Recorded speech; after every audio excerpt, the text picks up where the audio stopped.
লিল্লাহি তাকবীর। আল্লাহু আকবার।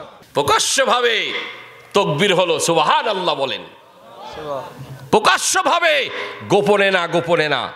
হযরত ওমর আল্লাহ রাসূলকে এরকম ধরে বলে, হুজুর 40 নম্বর মুসলমান হলাম আমি হযরত ওমর। কয় নম্বর মুসলমান? 40। আর 1 নম্বর মুসলমান হযরত খাদিজা রাদিয়াল্লাহু তাআলা আনহা। আল্লাহু আকবার বলেন, আল্লাহু আকবার বলেন। 40 নম্বর মুসলমান হযরত ওমর রাসূলের হাত ধরে আগে আগে যাচ্ছে, তাকবীর দিচ্ছে। তাকবীর প্রকাশ্যভাবে তাকবীর হচ্ছে। সুবহানাল্লাহ কোন। সুবহানাল্লাহ। তাকবীর, প্রথম তাকবীর দিয়ে হযরত ওমর তাকবীর দিতে দিতে মসজিদ নববীতে গেলেন। যাওয়ার পরে হযরত বেলালকে বললেন, আযান দাও, প্রকাশ্যভাবে আযান হবে। হযরত ওমর বলেন, কে আছো গো, তোমরা আসো। হযরত ওমরের তরবারি এখনো ফেলে দেই নাই।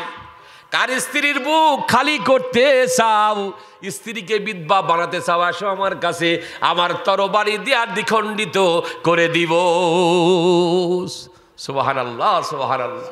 সেই হযরত ওমর রাসূল বলেছেন, আমার পরে যদি কেউ নবী হতো লাকানা ওমর, নবী হতেন হযরত ওমর। সুবহানাল্লাহ। যে রাস্তা দিয়ে হযরত ওমর যায় 40 দিন পর্যন্ত শয়তান যায় না।